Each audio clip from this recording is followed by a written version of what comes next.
Yasmin begitu menikmati plesirannya bersama sang tambatan hati Romeo. Menggunakan yacht di tengah hamparan laut yang membiru, romantisme yang diberai itu seperti menjadi pertemuan terakhir keduanya sebelum nantinya Rangga melamar secara resmi Yasmin. Meski ini merupakan strategi keduanya, namun tetap saja Romeo seolah tak terima. Kamu jangan mikirin soal itu dulu ya. Kita fokus dulu sama kebahagiaan kita di sini. Coba kira-kira kita bisa kayak gini lagi nggak ya sayang? Karena aku yakin setelah ini semua, kita pasti akan jarang ketemu. Itu makanya aku ajak kamu ke sini. Aku mau kita mengumpul memori bersama-sama di sini. Kamu nggak capek pegang tangan aku terus? Enggak. Dan nggak akan pernah capek.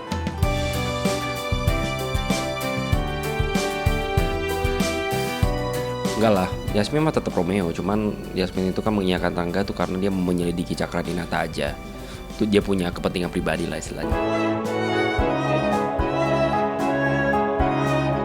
Di tempat yang sama, Romeo dan Yasmin tampak begitu serasi. Di sanalah Romeo melamar Yasmin. Namun sayangnya di tengah kebahagiaan itu, ada tangis yang membuat luka Yasmin lantaran bakal menerima lamaran Rangga.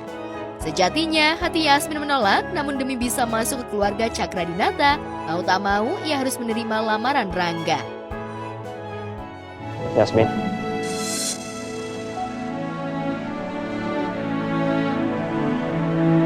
Kamu cantik banget sayang.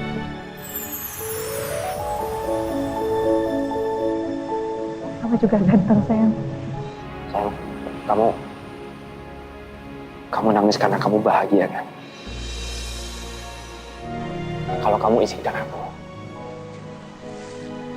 maukah kamu menjadi istri aku, Yasmin?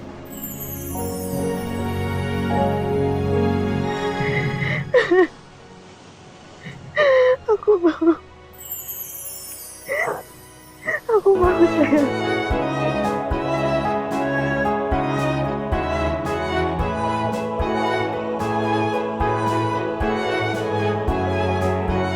Ya itu melamar supaya mengikat Yasmin dulu aja sih. Karena Yasmin mau sama Mas Rangga itu juga karena persetujuan Romeo. Jadi tapi sebelumnya Romeo itu mau mengikat Yasmin dulu aja gitu. Jadi ada komitmen dulu di antara kedua pihak. Yasmin benar-benar dilematis. Di satu sisi ia tak ingin kehilangan Romeo, namun di satu sisi ia harus menerima pinangan Rangga. Tentu saja harapan Yasmin adalah bisa dengan cepat mengetahui siapa dalang kematian orang tuanya dan bisa hidup normal bersama dengan Romeo. Aku harus gimana sekarang? Aku gak mau melepas cincin ini, tapi harus aku lakuin. Karena besok aku ada pertunangan dengan Rangga. Tolong bantu aku ya Allah. Tolong mempermudah semuanya. Supaya aku bisa cepat mengakhiri hubungan aku sama Rangga. Seru lah, semakin seru apalagi ada banyak karakter baru yang masuk dan ada beberapa kejutan plot twist yang kayak kuburan yang ternyata kosong gitu-gitu. Ya akan masih banyak kejutan-kejutan lain sih.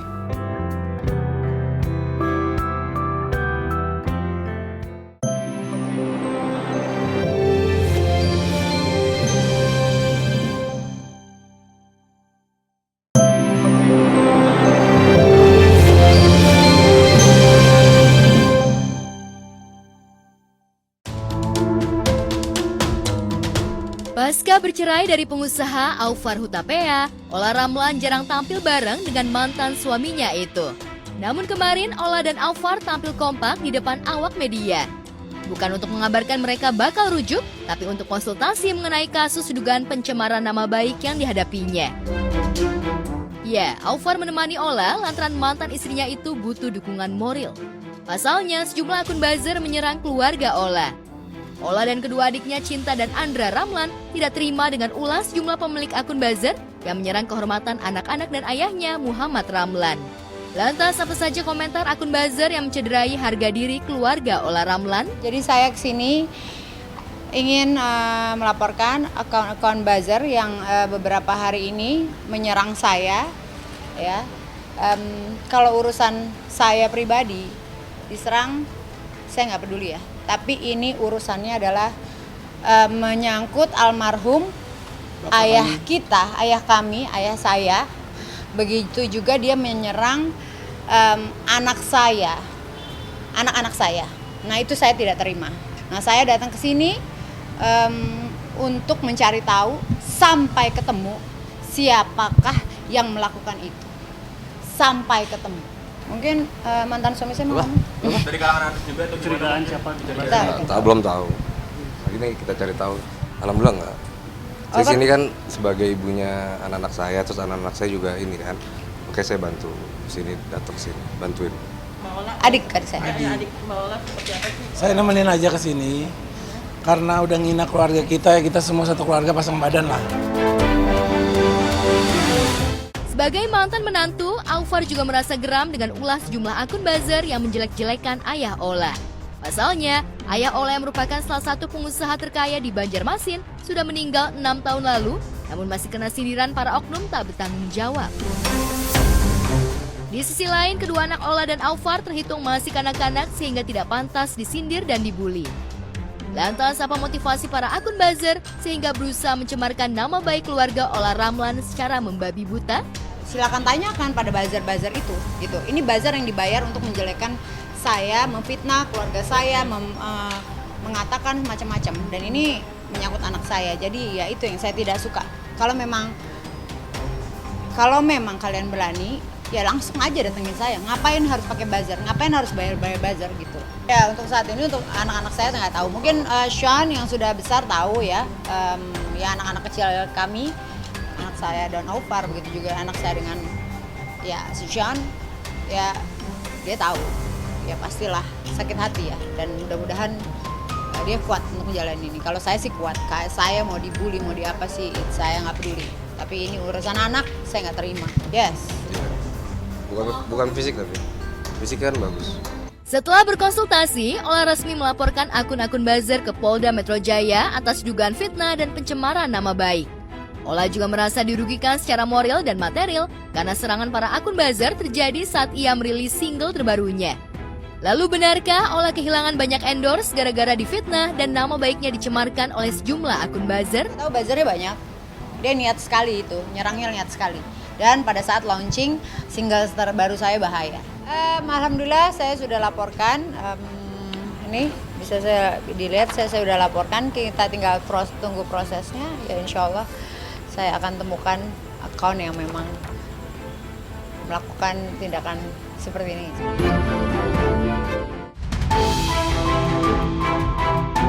Jika Ola Ramlan sempat dituding sebagai teman curhat Baim Wong, bisa jadi hal itu benar. Sebab teman curhat Baim dari kalangan artis perempuan bukan cuma Ola Ramlan, tapi juga Wulan Guritno dan Vista Putri. Vista yang sudah puluhan tahun bersahabat dengan Baim menyebut bahwa dirinya tahu pangkal masalah yang membuat Baim menggugat cerai Paula. Siapa pria idaman lain yang dituding Baim sebagai selingkuhan Paula juga diketahui oleh Vista Putri. Menurut pemeran kelahiran Bandung 3 Juli 1984 ini, pria yang diduga berhasil menggoyahkan cinta Paula kepada Baim bukanlah Dimas Seto, suami Dini Aminarti, melainkan mantan karyawan Baim sendiri. Bukan Dimas Seto, ngaco. Bukan. Sama orang kantor. Nah, curhat nyaman. Gitu loh, Ki. Bapak ini nelfon. Kemarin berapa 2 minggu yang lalu. Telepon bla bla bla bla bla bla bla. Memang selingkuh.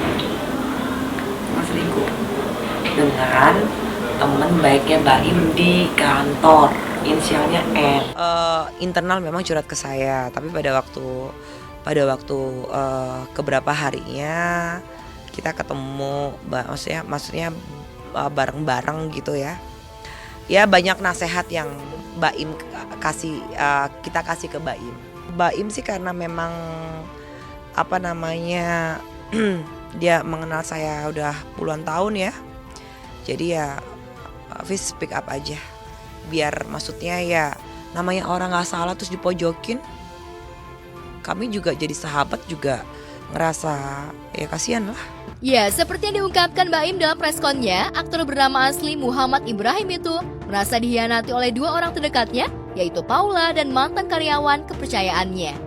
Diduga karena Baim sering keluar kota, Paula dan karyawan pria yang sempat tinggal di rumah Baim itu menjadi semakin akrab. Karena kasihan dengan Baim, asisten Baim kemudian merekam keakraban tidak biasa antara Paula dengan karyawan pria itu. Lalu benarkah Baim meminta asistennya untuk mengumpulkan bukti lain agar Paula tidak bisa berkelit dari tuduhan perselingkuhan? Terus sering ditinggal luar kota. Kejadian lah tuh di rumahnya. Ada CCTV yang laporin asistennya, bininya. Karena kasihan ngeliat Baim. Saya mengetahui ada telepon laki-laki itu diganti sama pihak wanita dengan nama laki-laki. Ya kalian semua juga laki-laki ya. Ketika ada di posisi itu berat sekali untuk memaafkan. Karena ini sudah 1 tahun ketidakjujuran itu ada. Saya sendiri juga kadang-kadang suka nggak percaya. Jangankan kalian. Ada affair sih iya ya. Karena bukti-buktinya itu udah ada banget. Bukti WhatsApp. Terus sayang, apa kowe krungu? Nah, kayak gitu-gitu itu ada.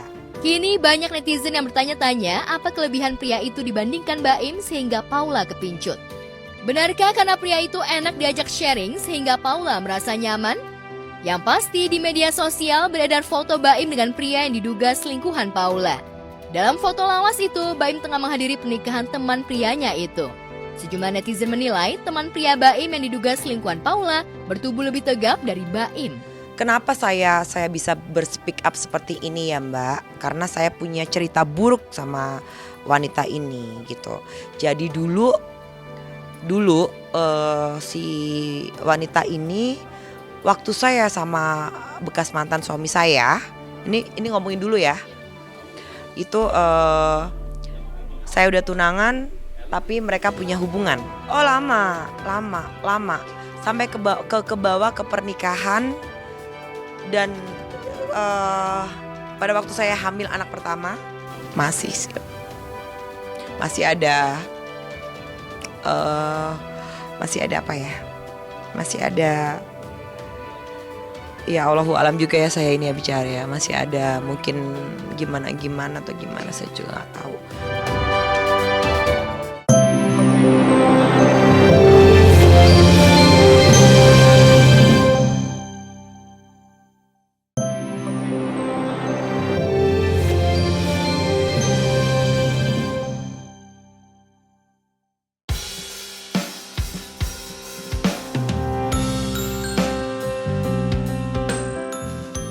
Selalu tampil mesra dan seolah tak terpisahkan, Reim Bayang dan Dinda Hau terus memupuk cinta mereka yang sudah dibangun selama 4 tahun dalam pondasi rumah tangga. Pacaran lagi menjadi salah satu cara Rey menjaga keromantisannya dengan Dinda usai menikah, seperti yang dilakukannya dalam liburan mereka di Tokyo, Jepang belum lama ini. Sekarang kita udah sampai di stasiun Shibuya. Bangun tidur. Kita turun sekarang.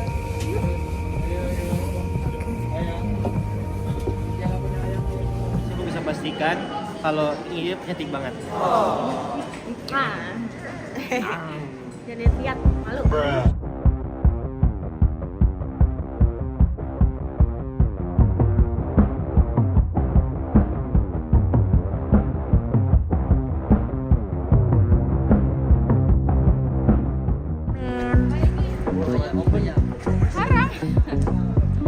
Apa tadi Kacan? Gimana?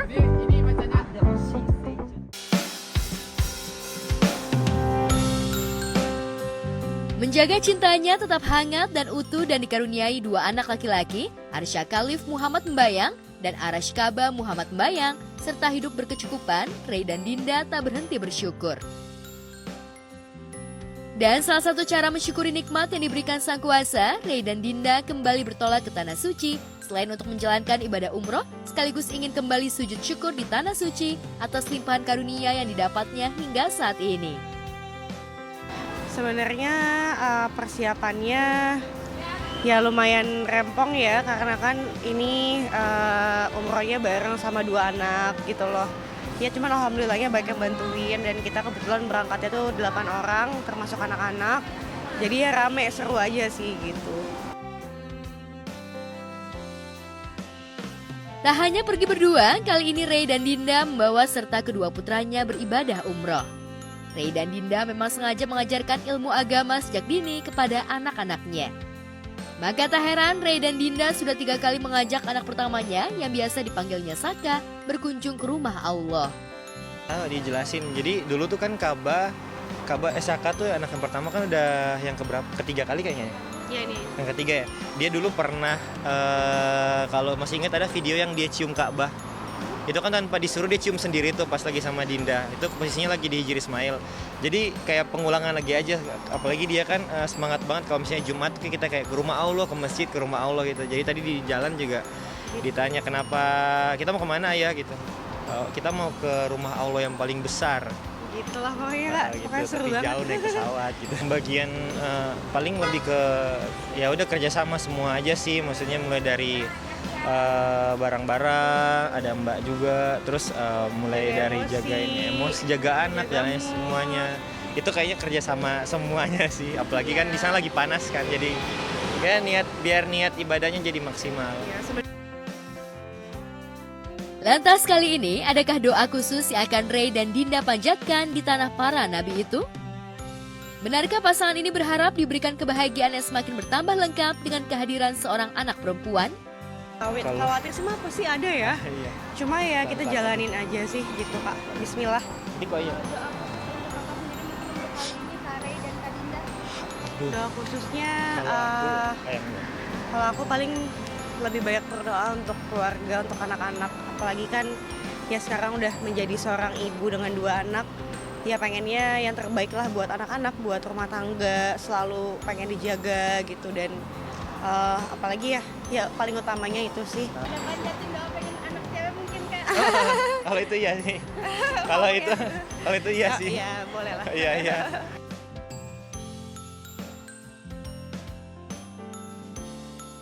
Memiliki keluarga harmonis dan mapan dengan 2 anak yang lucu dan menggemaskan, seolah menahbiskan pasangan ini sebagai selebriti couple goals di tengah mirisnya pasangan artis yang rumah tangganya diguncang prahara. Paling kalau dari kita sih, kita percaya namanya setiap rumah tangga nggak mungkin cuma indah-indahnya doang, pasti selalu ada cobaannya ya. Cuman memang Dan cobaannya pun beda-beda setiap orang gitu kan. Misalnya kita nggak boleh asal ngejudge. Ya habis ini cerai lagi gitu kan. Misalnya ya gitu doang cerai. Kita nggak pernah tahu batasan kesabaran orang dan lain-lain. Ya makanya itu kalau mau dikendalikan sama kita full, emang nggak bisa. Kita tinggal, maksudnya kita dari manusianya kita ikhtiar, terus kita minta doa sama Allah aja dipermudah, ujiannya bisa kita lewatin kayak gitu.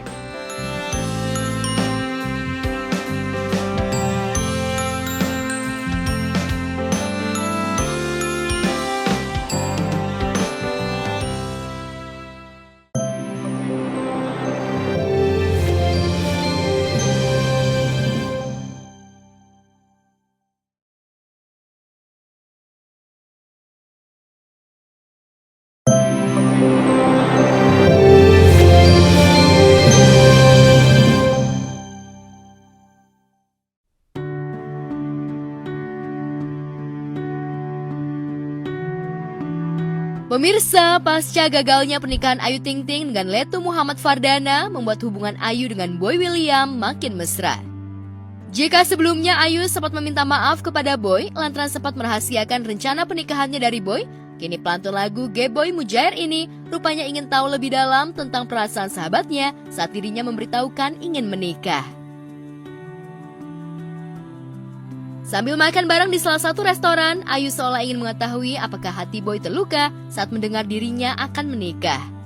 Lantas benarkah sebelumnya Boy sudah curiga jika Ayu menyembunyikan sesuatu darinya? Benarkah pasca Ayu memilih menjaga jarak dari Boy? Aku mau nanya, Apa? gimana perasaan kamu ketika ngedenger waktu itu pertama kali aku tiba-tiba mau nikah? Serius nih ya? Ini jujur. Ya udah jujur. Oke. Ya sorry, dengarnya pas udah tunangannya atau emang udah dengar kabarnya dulu? Udah tunangan. Pas udah tunangan dia Udah dengarnya. tunangan gue baru tahu. Dia baru tahu pas itu banyak Nih. yang bocor kan? Enggak, kita kan lagi di saat itu. Ini cerita nyata loh. Kita saat itu lagi tayang The Family Season 5.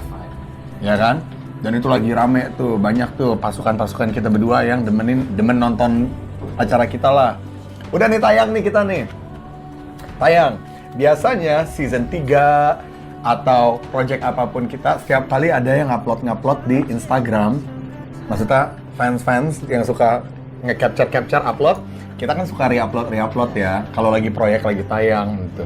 Kali ini season 5 kenapa nggak di re-upload nih sama dia? Ya, tapi kan gue orangnya nggak mikir gimana ya. Ya mungkin orang sibuk atau dia mungkin nggak suka lah episodenya itu atau dia malu lah. Dia udah ada rasa curiga. Boy ini udah ada rasa. Ada. Ingat gak aku iniin kamu, aku WA kamu. Iya. Kamu Cak, kenapa? ini kamu kenapa? Kok nggak re-upload apa-apa? Nah, gua yang negative thinking, gua mikirinnya nggak kemana-mana, malah gua mikirnya Ada yang salah dari aku? Gua ada salah ngomong nggak sama dia nih? Aku ada salah ngomong. Komunikasi lancar tuh ya? Lancar? Oh enggak, komunikasi tiba-tiba udah mulai berkurang nih.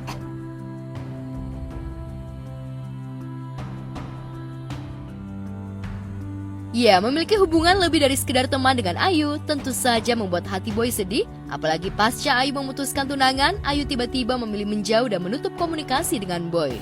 Alasan Ayu memilih menjaga jarak dengan Boy lantaran kala itu, Ayu ingin menjaga perasaan Fardana agar tak ada salah paham menjelang pernikahan mereka. Lantas benarkah Boy sempat canggung jika harus memanggil Ayu dengan Cagia yang artinya sayang? Kita kalau udah punya pasangan sama, Boy pun juga gitu. Kalau Boy punya pasangan juga, dia nggak akan setiap hari berhubungan sama gue dan gue juga nggak akan berani ngeganggu juga. Maksudnya tahu diri aja lah, nggak enak. Apalagi beritanya kan orang nyatuin kita. Kenapa gue juga mundur bro? Karena gue juga nggak mau kesannya kayak masih nggak mau. Iya dong. Dan pasca pernikahannya gagal, Ayu seolah ingin menumpahkan rasa sedihnya kepada Boy lantaran Ayu menganggap jika Boy adalah sahabat terbaiknya. Kala itu, Ayu mengungkapkan jika dirinya malu dan takut dibully netizen lantaran kembali gagal melaju ke pernikahan. Dan sebagai sahabat, Boy pun selalu mensupport dan selalu setia berada di samping Ayu. Lantas benarkah Boy senang lantaran Ayu gagal menikah? Aku bilang, gimana ya Boy kalau sampai orang-orang ngebully aku lagi, orang-orang kayak mikir bahwa kok nggak jadi lagi, orang-orang ngatain aku lagi, aku nggak jadi nikah lagi dan lain-lain. Dia bilang, kamu tuh ya, kamu kan udah biasa ngadepin hal kayak gitu. Dia bilang, kenapa kamu harus takut? Ini kehidupan kamu yang ngejalanin. Kebahagiaan kamu tuh bukan orang lain yang ngatur, tapi kamu sendiri. Dia bilang gitu. Ayu, kata dia, Ayu, aku sih cuma pesan ya, dia bilang gitu. Kamu lebih baik gagal sekarang daripada nanti ketika kamu sudah menikah kamu gagal. Karena kebahagiaan itu kamu yang tahu, bukan orang lain, dia bilang gitu.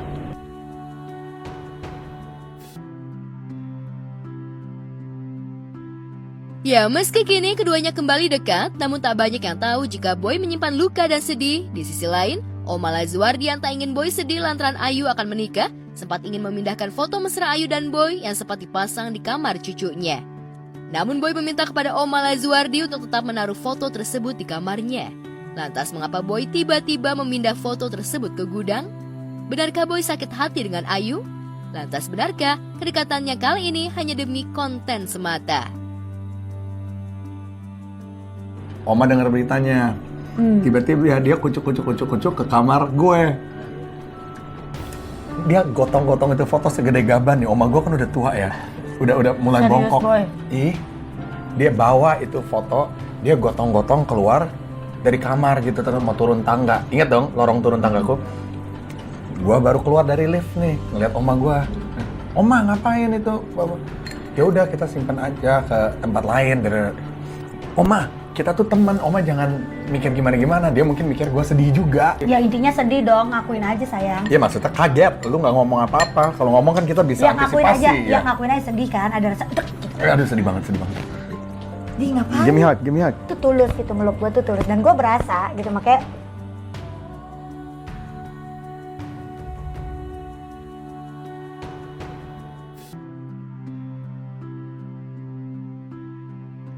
Sementara itu, Irfan Hakim dibuat kaget lantaran tepat tanggal 15 Oktober kemarin dirinya mendapat kejutan ulang tahun yang ke-49 dari sahabatnya Vega Darwanti.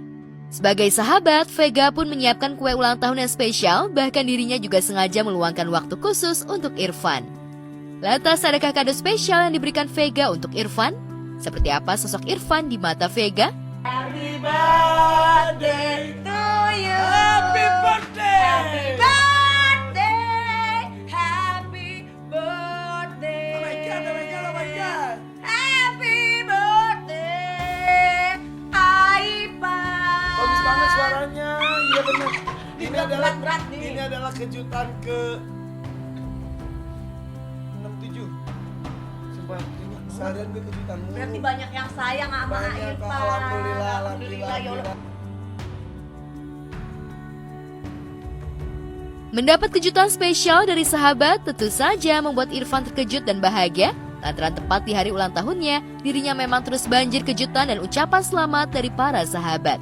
Sebelumnya, Irfan memang sudah mendapat kejutan pesta ulang tahun dari Raffi Ahmad dan juga sahabat lainnya.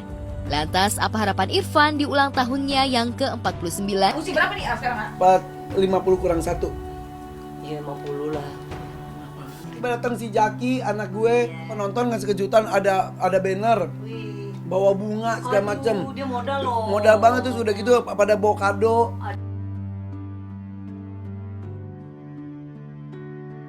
Ya, di usia 49 tahun, Irfan sempat merasa jika dirinya tak memiliki teman selebriti, lantaran dirinya disibukkan dengan pekerjaan yang membuat dirinya tak memiliki banyak waktu untuk sekedar kongkow bareng bersama selebriti lain. Aduh, alhamdulillah gue nggak ngelihat apa kadonya, tapi perhatiannya dan doanya. Gue tuh berdoa mudah-mudahan diberikan kesehatan terus, doain gue ya, biasa terus karena kalau sehat itu bisa melakukan banyak hal dan juga membahagiakan banyak orang, itu yang penting. Sehat panjang umur. Gue tuh sebetulnya ya, gue suka ngomong ke tim gue tuh gue nyerita ke lu, gue tuh ngerasa gini, gue tuh nggak punya temen ya, gue gitu. Karena Gila, temennya dia banyak banget. karena gue tidak ada waktu untuk bersosialisasi.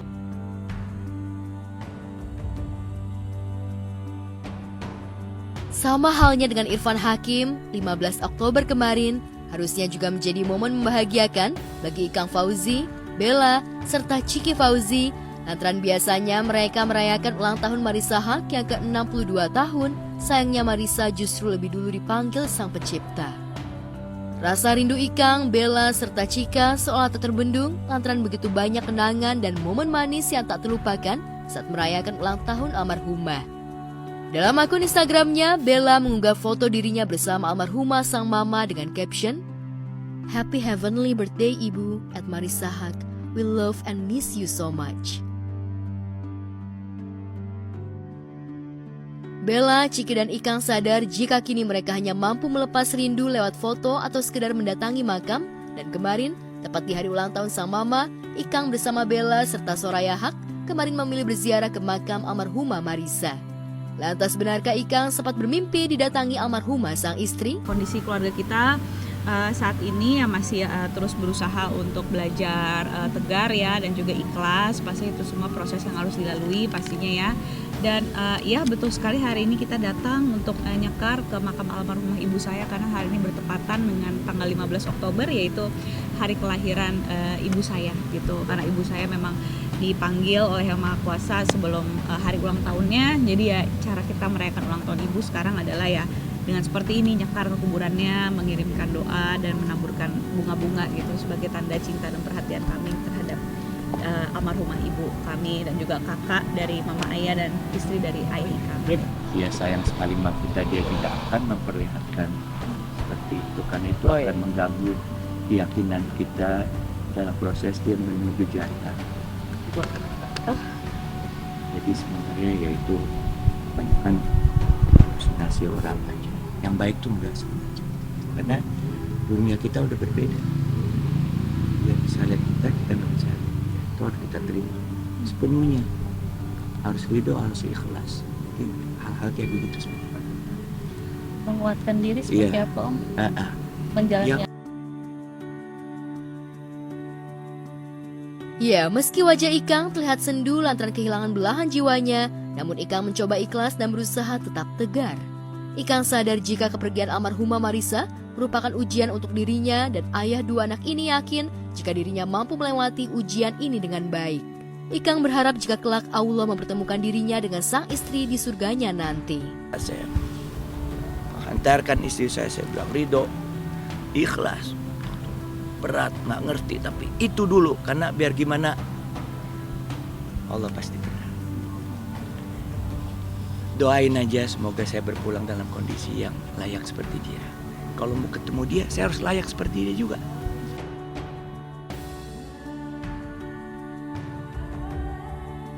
Ya, saat berziarah kemarin tak terlihat sosok Ciki, padahal biasanya Ciki tak pernah absen untuk berziarah ke makam almarhumah Marissa.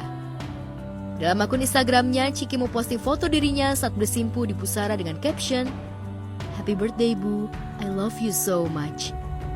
Mungkinkah Ciki masih sulit menerima kepergian Marissa? Benarkah sebenarnya Ciki dan Bella sudah menyiapkan kado dan kejutan di hari ulang tahun Marissa?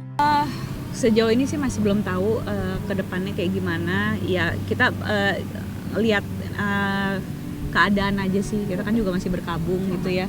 Jadi ya ini juga abis dari acara di TV karena diminta untuk datang mengenang ibu gitu. Tapi sebenarnya kita sendiri juga masih butuh waktu untuk memproses ini semua. Jadi ya.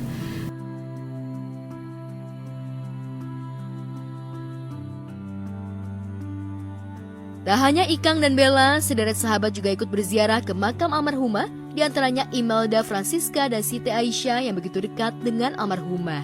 Bahkan sebelum Siti dan Imelda sudah berencana ingin trip bareng ke Singapura dan Kuala Lumpur untuk merayakan ulang tahun Marissa dan Ikang yang hanya terpaut beberapa minggu. Lantas, apa saja kenangan yang masih membekas tentang sosok almarhumah? Sangat kita ya secara Islami aja, nggak terlalu euforia, tapi bersyukur, berbagi ke anak-anak yatim, kita semuanya memberikan kebahagiaan yang luar biasa lah buat semua. Jadi Mbak Ija tuh kan tanggal 15 Oktober ulang tahun, Mas Ikang tanggal 23. Nah, terus kita tuh akhir bulan ini, saya sama Mbak Ija tuh rencananya mau birthday trip gitu ke Singapura sama TL. Tapi ya qadarullah ya, Mbak Ija duluan jadi nggak jadi deh. Berarti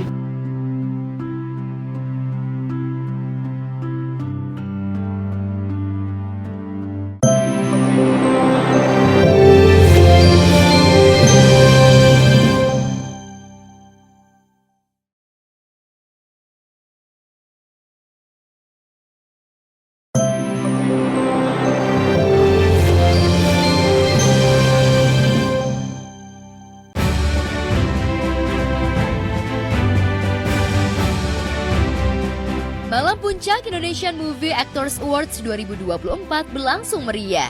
Tak hanya bertabur bintang, tapi sederet aktor dan aktris berhasil membawa piala penghargaan di ajang paling bergengsi untuk insan film tanah air. Di atas bumi ini ku berbicara pada jiwa yang tenang. Di hariku tak pernah ada duka yang terlintas. Ku bahagia diri dan bebas, lepas. Ku tinggalkan saja semua beban di hatiku. Melayang ku melayang jauh, melayang dan melayang. Bebas, lepas. Ku tinggalkan saja semua beban di hatiku. Indonesian Movie Actors Awards 2024 menghadirkan 15 kategori penghargaan dibagi dalam 2 kategori utama, yakni 8 kategori terbaik yang penentuan pemenangnya berdasarkan dari penilaian Dewan Juri. Sementara 7 kategori terfavorit pemenangnya ditentukan melalui hasil voting di aplikasi RCTI+. Jujur sama sekali nggak expect gitu, dan menurutku nominatornya keren-keren sekali gitu. Ada Kak Nurina, ada Kak Marsha, ada Anya, terus juga ada Kak Laura, dan saya beruntung, dan ini merupakan berkat terindah saya hari ini, dan saya sangat bersyukur. Ternyata kita pernah ngedapetin piala ini sebelumnya, pasangan terbaik juga barengan sama dia juga. Dengan director yang sama juga. Dengan director yang sama juga di Keluarga Cemara, sekarang dapat lagi directornya sama, pasangannya sama juga, jadi kayak kamu paketnya sama aku aja lah udah. Ya udah kita paketan lah udah. Ya. Pokoknya silakan ada yang mau bikin film, kami harga paket. Harga ya. paket. Beli dia dapat saya, beli saya dapat dia. Pesan makanannya juga satu aja, nanti kita bagi 2. Bisa. Kebanggaan dirasakan sederet insan film kala berjalan ke atas panggung usai namanya disebut sebagai pemenang. Apresiasi tertinggi diraih usai aktingnya dalam sebuah film berhasil lolos dari penilaian ketat para dewan juri. Luar biasa ya, ini berapa tahun ke-18, keren banget. Semoga ini akan terus lebih baik dari yang sekarang. Terima kasih juga gue diberi penghargaan sebesar ini, terima kasih. Nggak nyangka juga bisa terpilih menjadi peran pembantu pria terfavorit. Senang sekali aku bisa dapat piala lagi di IMA karena 2021 aku pernah dengan kategori yang sama. Sangat bersyukur sekali. Terima kasih IMA dan para dewan juri. Aku senang sekali dan sangat bersyukur, alhamdulillah. Nasib dari film terfavorit. Film terfavorit Film 2024. 2024 terus kita yang menang sampai 2028. Aku tadi lumayan kaget ya, dan aku tidak nggak prepare apa-apa, jadi sampai di depan tuh kalau teman-teman lihat juga aku ngomongnya dikit banget, terus akhirnya bilang mantap karena aku nggak prepare, jadi ya yang keluar aja lah di panggung gitu sih. Aku bahkan nggak sempet berterima kasih buat PH-ku, buat produserku, buat direkturku, karena emang ngeblank. Enggak ada ya, seriusnya tadi katanya jadi aktor terbaik, jadi makasih buat para dewan juri dan para penonton film Indonesia. Saya terenyuh. Panggung Indonesian Movie Actors Awards ini juga memberikan penghargaan spesial Lifetime Achievement sebagai bentuk penghargaan yang luar biasa bagi seseorang di bidangnya. Karena pencapaian itu unlimited, tanpa batas. Semoga dengan ini saya masih ada yang bisa saya perbuat untuk perfilman Indonesia, untuk karya-karya berikut kalau Tuhan masih mengizinkan.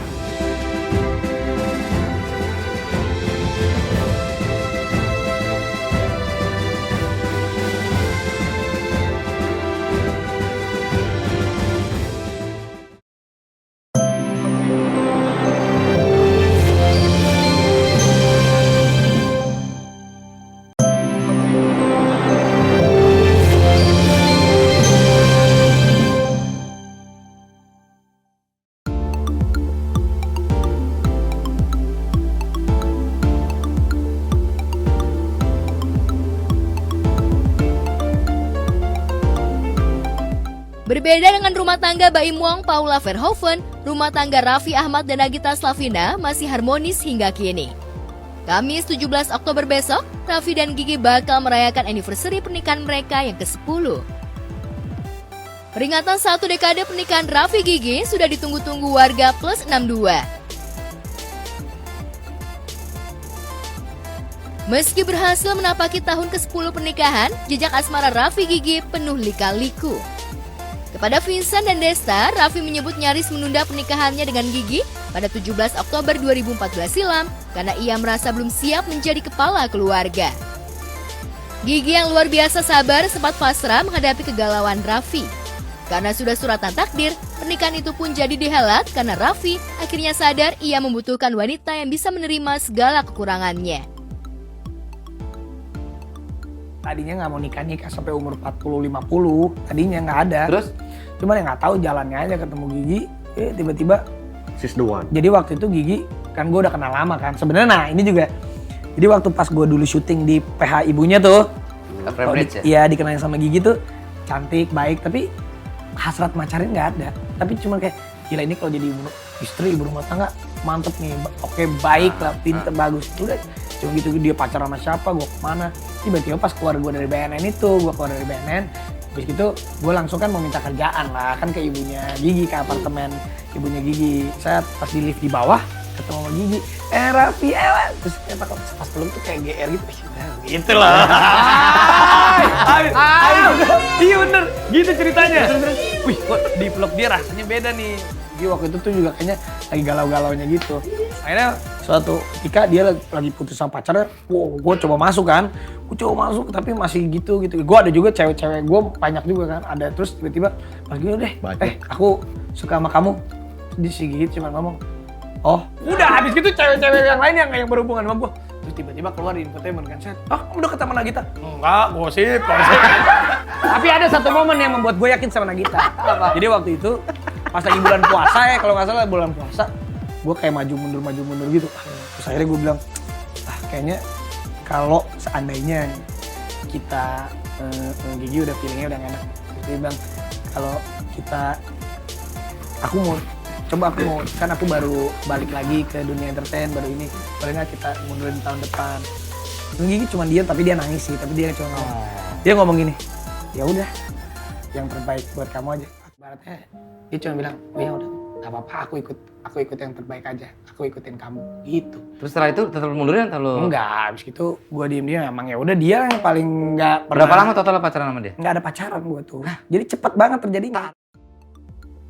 Sama seperti Baim Wong sebelum menikah, Raffi juga dikenal sebagai salah satu Casanova di industri hiburan Indonesia. Bahkan pasca menikah pun banyak artis wanita yang masih mengejar cinta Raffi. Beruntungnya Gigi bukan tipe istri yang mudah tersulut api cemburu. Gigi juga nyaris tidak pernah curhat soal sikap Raffi di media sosial. Pasti ada berpikir gitu, terus nanti ya ditanyain aja ke orangnya. Ya udah. Hebat lo ya. Biasa kan kalau istri kan nyari-nyari gitu, menyelidiki. Karena menurut gue nggak ada gunanya buat gue juga. Sekarang nih, lo dua-dua laki-laki kan? Ibaratnya udah ketahuan jeleknya aja di depan muka, lo ngaku nggak kan? Jadi gue belajar laki-laki itu mau kegep di depan muka, mau ketahuan salah di depan muka itu nggak akan pernah namanya ngaku. Kalau gue nggak perlu tahu, gue nggak usah tahu. Gitu. Enak banget ini punya istri begini. Laki aja kan ada sekarang video tuh. Ini masalahnya, kalaupun gue cari tahu, gue siap apa enggak gitu kan? Iya, Gigi tuh udah terdebes lah buat gue mah. Gigi itu gue taruh di atas kepala gue gitu. Jadi gue nggak pernah membuat dia kehilangan muka sebagai istri gue gitu. Kadang mau dari perusahaan, mau di kehidupan, mau apa, Gigi tuh selalu gue taruh di atas kepala gue gitu. Gini, gue percaya, Gigi juga percaya. Gigi tuh percaya gue tidak akan meninggalkan dia karena gue cinta banget sama Gigi. Enggak, intinya gini, kalau gue sama istri gue, kita yakin kok apapun itu kita bisa lewati bersama-sama.